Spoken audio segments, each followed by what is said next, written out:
when the pandemic hit and we all started to work from home, one of the hypotheses that I made was that the workplace conflicts will reduce or almost go away. I made that on the presumption that when you're not going to meet people, when you're going to have lesser interactions in person, the impressions we make of people, the transactions we'll have with people, the perceptions that we'll have of those interactions, will reduce, and because of which, there'll be lesser conflicts.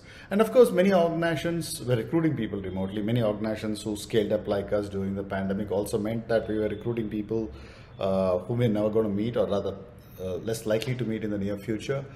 With all that, I thought, we should have lesser conflicts. But when I really looked at the data points and and I look at the kind of interactions people are having and some of the mails which land in your table after it going through various rounds, and finally it becomes an escalation, and I realize, oh my God, is this the kind of conversation people are having internally? And my own experience also is that I've been in the crossroads when I've sent a text or an email and then said, oh my God, I should actually call the person.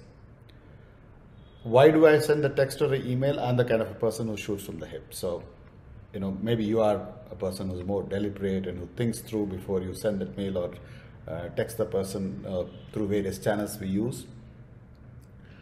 And it's funny, it's funny because I remember this interaction once with somebody whom I spoke at length, and after the conversation was over, I felt, oh, these following things I wanted to convey, because there was an afterthought of what happened in that conversation. And I said, hey, I want to talk to you about the following thing. This was incomplete, blah, blah, blah. I wrote a long WhatsApp.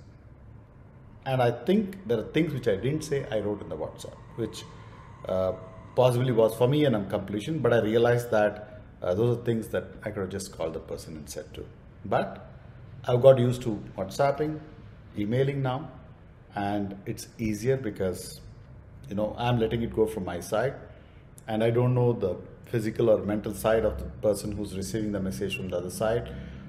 Maybe that is causing a kind of a conflict, I don't know. But when I get the messages, I know that clearly that I'm not communicated well. Maybe we all went to different English schools. We understand the same language differently. This mode of communication over the chat boxes, in my view, is creating more conflicts than I think the personal meetings and the perceptions we create by meeting people.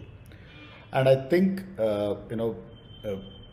we are in a hurry to send some of these messages. We feel freer sending these messages more often. And sometimes we also get irritated when somebody doesn't respond. That has been the world of last 2 years, at least for me. I remember somebody once, because we didn't respond in time, even sent a termination notice to another relationships. I think people are getting impatient. Conflicts are only increasing. And I only wish we had more time to call people. I know there are lesser opportunities to meet, call people and solve some of these things. My invitation to you is the following, which I'm trying this week, is that if you think there is something that you want to communicate is a little sensitive, you want to pick up the phone and talk to them rather than texting and emailing. Just pilot this for this week and see whether it works for you. In some parts it's worked for me, but I'm still a guy who would like to text and email because I'm done with the ask that I have, that I've communicated what I wanted to communicate. Not really worried about whether that communication was effective.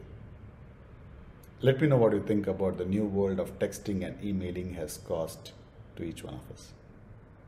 Thank you for watching.